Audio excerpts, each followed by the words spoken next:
Tetapi hanya sampai di sana, Jupiter sama sekali tidak melakukan apapun kepadanya.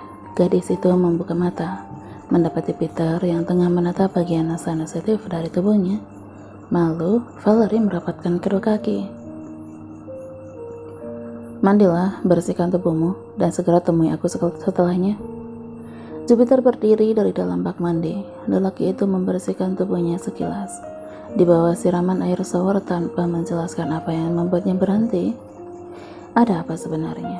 Apa yang membuat Jupiter tidak melanjutkan acara yang belum juga dimulai? Apakah mungkin sesuatu yang mencurigakan dia temukan di tubuh Valerie? Gadis itu mematung menyaksikan Peter meninggalkannya tanpa sepatah kata. Semenjak mereka selesai mandi hingga gadis itu sudah tertidur menjemput mimpi indahnya, Jupiter saat itulah kembali ke kamar mereka. Setelah tadi meninggalkan Valerie di dalam bathtub, Jupiter langsung pergi ke ruang kerja dan berdiam diri di sana. Barulah dia kembali setelah merasa kepalanya lelah berpikir panjang. Ketika dia mengajak Valerie mandi bersama, tidak ada niat di pikiran laki-laki itu untuk menggagahinya di sana. Jupiter hanya ingin memastikan apakah benar istrinya itu orang lain. Akan sangat mencurigakan jika Jupiter meminta Valerie melepas pakaian tanpa alasan mandi untuk melihat sesuatu yang terdapat di celah Valerie. Ya, sesuatu yang membuktikan gadis itu memang istrinya. Jupiter tidak akan melupakan sebuah tai lalat yang menjadi ciri khas Meghan yang terdapat di celah pahanya. Ketika kemarin malam mereka melakukannya, Peter tidak sempat memeriksa sebab dia memang tidak curiga pada Valerie. Dan ketika mandi tadi, akhirnya Jupiter bisa melihat tai lalat di salah satu paha putih itu. Dia Meghan, gadis yang menyamar jadi Valerie itu, memanglah istri yang selama ini dia benci. Dia bukan Valerie, gadis lain yang Peter pikir memiliki wajah mirip dengan istrinya. Tetapi kenapa justru dia kehilangan nafsunya setelah mengetahui Valerie adalah Meghan? Padahal jelas Peter sendiri juga sangat menginginkan tubuh gadis ini. "Terserahlah, aku tidak peduli dengan isi kepalaku," bisik Peter menatap Valerie di atas ranjang. Kemudian dia duduk di sisi ranjang tepat di sebelah Valerie untuk melihat wajah cantik yang sudah terlelap. Di dalam hatinya ada sebuah rasa yang terlalu sulit Peter mengerti. Rasa yang terkadang berharap wanita ini memanglah bukan Meghan, melainkan gadis lain bernama Valerie. Entah dia sangat bodoh mengharapkan ada seseorang gadis yang benar-benar begitu memiliki kemiripan dengan istrinya, tetapi sifat yang berbeda seperti seorang Valerie. Tetapi setelah melihat tanda di paha itu, harapan itu segera sirna. Jupiter begitu kecewa mendapati fakta bahwa Valerie memanglah Meghan yang dulu dia benci.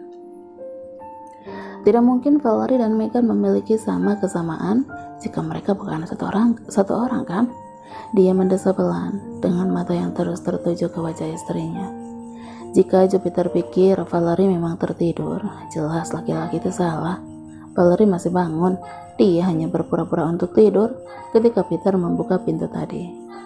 Valerie hanya merasa sangat malu untuk bertemu tiap tatap dengan Jupiter setelah tadi mereka berakhir dengan menyedihkan. Gadis itu tahu Jupiter duduk di sisinya dan jelas dia rasakan tangan Jupiter yang kini menyapu lembut pipi putihnya. Sebenarnya ada apa dengan laki-laki ini? Jupiter terlalu sulit untuk ditebak. Sebelumnya dia mencengkram pundak Valerie dan memanggil nama itu berkali-kali seakan ingin menyadarkan kebohongannya. Tetapi kemudian Jupiter justru memintanya membantu membukakan pakaian, lantas meminta ditemani mandi, juga membawa Valerie masuk bersamanya ke dalam bathtub. Jupiter juga mengajaknya bercumbu, tetapi kemudian melepaskan gadis itu tanpa penjelasan. Apa yang dia pikirkan tentang Valerie? Benarkah dia sudah curiga pada Valerie? Atau mungkin lelaki itu hanya belum bisa menerima kesalahan Meghan di masa lalu, lantas melampiaskannya pada Valerie. Sehingga malam berlalu menjadi pagi dan keduanya kembali sibuk dengan aktivitas masing-masing. Valerie dan Peter sangat banyak diam. Mereka hanya berbicara ketika ada sesuatu yang sangat penting. "Jaga ibumu," Peter mengacak rambut Rainer ketika mengantar mereka ke sekolah. Dia tersenyum pada Valerie. seakan menunjukkan di depan Rainer bahwa rumah tangganya baik-baik aja. Tentu aja aku akan menjaga ibuku, tidak seperti ayah yang justru menggigitnya, sahut Rainer, menarik tangan ibunya untuk memasuki kelas. Jupiter tersenyum samar melihat dua orang itu meninggalkannya. Sempat Valerie memutar pundak untuk melihat Jupiter yang masih berdiri di depan pintu mobilnya. Kala itu pun ponselnya berdering, menyadarkan Jupiter dari lamunan kosong. Dia merogoh saku jas untuk mengeluarkan benda pipi yang masih mengeluarkan suara. Iya, ada apa? Sahutnya setelah meletakkan ponsel di telinga. Tuan, kami sudah mencari tahu tentang ID pengenal milik Nyonya Megan.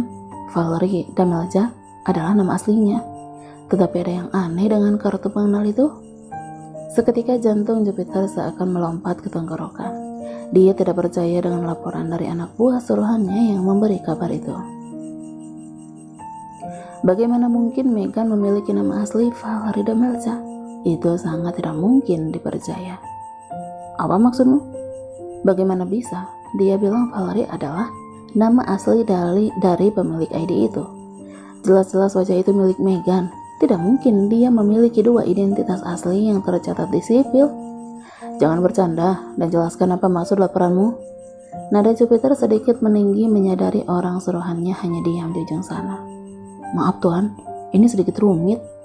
Bisa kita bertemu dan membicarakannya? Saya takut Anda akan semakin bingung karena ini memang sangat membingungkan, kata suara dari ujung sana. Membingungkan yang bagaimana? Apakah maksudnya mereka tidak bisa mendapatkan informasi yang jelas tentang Valerie? Tetapi sekian tahun dia memperkerjakan orang-orang itu, Jupiter belum pernah kecewa dibuatnya. Dengan terpaksa, dia memang harus menemui para anak buahnya untuk mendengarkan sendiri informasi apa yang mereka maksud membingungkan itu. Tunggu aku di tempat biasa, aku akan segera ke sana, tidak lebih dari 10 menit lagi, tegas Peter menutup panggilannya dan bergegas memasuki mobil. Tangannya bergerak lincah memutar kotak yang masih menempel pada tempatnya. Sangat cepat dia memacu mobil yang sudah berada di badan jalan untuk segera mendengarkan sendiri laporan yang dibawa anak buahnya.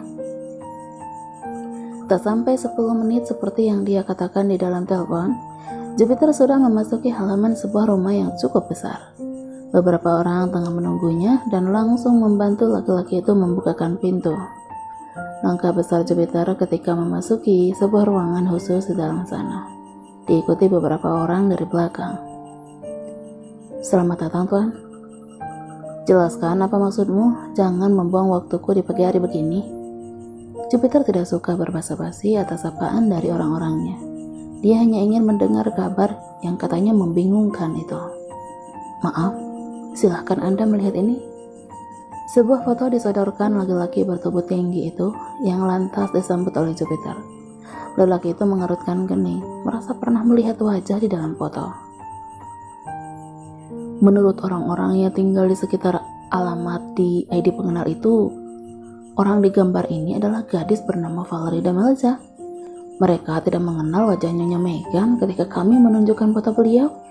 Mereka semua terus berkata, orang di gambar inilah pemilik nama asli Valerie Damelja. Sebab itu, kami menjadi kesulitan mencari tahu apakah Nyonya yang ada di rumah Anda benar-benar Nyonya Megan. Jelas lelaki yang masih berusia pertengahan 20. Apa kau sedang mempermainkanku? Jangan berputar-putar dan jelaskan dengan benar. Suara Jupiter menggema bersamaan dengan emosi yang meninggi. Maafkan kami Tuhan. Si lelaki mulai ketakutan, tetapi tidak ada alasan dia untuk diam tanpa memberi penjelasan. Dengan sedikit gemetar dia melanjutkan kembali laporannya.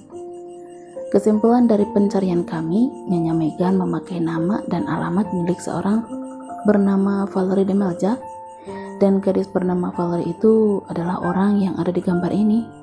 Tapi Tuan, apakah Anda ingat Nyonya Megan juga pernah mengakui orang di dalam foto ini adalah wajahnya? Kata si lelaki. Alis Jupiter kembali mengerut. Ingatannya beralih pada kejadian saat pertama kali orang-orangnya menemukan Megan. Kala itu Jupiter menemukan sebuah foto berukuran kecil dari dalam dompet milik gadis ini yang dia akui sebagai wajah aslinya. Valerie atau Megan yang kala itu terikat di atas ranjang terus berkata, memberikan penjelasan bahwa dia sendiri juga tidak tahu kenapa wajahnya menjadi seperti sekarang. Dan lihatlah foto yang tengah Peter pandangi. Itu adalah wajah yang sama dengan yang dia temukan di dalam dompet. Apa-apaan itu? Namanya Valerie Demelza, tetapi wajahnya menjadi Megan. Dia memiliki wajah lama yang sebelumnya adalah wajah yang sangat jauh berbeda dengan yang dia miliki sekarang. Apakah Jupiter harus mempercayai bahwa di dunia ini ada yang namanya roh tertukar? Apakah Megan mungkin kehilangan rohnya dan kemudian roh Valerie merasuki tubuh istrinya itu? Astaga, Jupiter belum sebodoh itu untuk mempercayai hal-hal yang tidak masuk akal yang sering ditayangkan film bergenre fantasi. Lantas nyata di dunia ini, itu sangat-sangat tidak lucu. Selain itu, kami juga mendapatkan sebuah informasi lainnya, bahwa wanita bernama Valerie itu memiliki seorang adik yang sedang dirawat di rumah sakit. Mungkin jika kita menanyai adiknya, dia akan menjelaskan siapa pemilik nama Valerie ini sebenarnya dan bagaimana dia bisa memiliki dua wajah, kata si laki-laki suruhannya lagi, membuat Jupiter melupakan kebodohan yang baru bermain di kepalanya. Adik? Benar tuan, kami sudah menemukan dia di rumah sakit mana dirawat. Namanya Nikki Demelza, menderita penyakit kanker stadium akhir. Mungkin inilah jawaban dari semua pertanyaan konyol yang mempermainkan kehidupan Jupiter. Nikki Demelza, adik dari Valerie Demelza yang kini menjadi istrinya. Nikki yang akan mengenal wajah kakaknya dan memberikan jawaban akurat tentang siapa Valerie dan bagaimana dia bisa memiliki wajah seperti Megan. Bawa anak itu kepadaku sekarang juga, perintah Jupiter tanpa ragu. Sementara itu ponsel di telinga Valerie perlahan turun meninggalkan telinganya. Dia genggam erat benda pipi itu agar tidak jatuh dari genggaman tangan. Dua mata indahnya mulai mengabur oleh genangan air hangat yang semakin membanjir. Perlahan cairan itu menetes di kedua pipinya. Valerie baru saja berbicara dengan Dr. Sandes, dokter yang menangani adiknya di rumah sakit. Dr. Sandes berkata, penyakit Nikki semakin parah dan harus mendapatkan perawatan yang sempat tertunda. Pihak rumah sakit sudah tidak bisa memberikan tindakan sebelum Valerie melunasi tunggakan yang sudah sangat banyak. Maaf Nona Valerie, saya sendiri tidak bisa melakukan apapun sekarang. Itu yang dikatakan sang dokter pertanda dia angkat tangan. Tidak bisa menyalahkan apalagi meminta sedikit pengertian lagi. Valerie tahu Dr. Sandes sudah banyak membantunya selama ini. Akulah yang tidak berguna, bisik gadis itu menundukkan diri di atas kursi kayu. Beruntung Rainer sedang mengikuti kelas.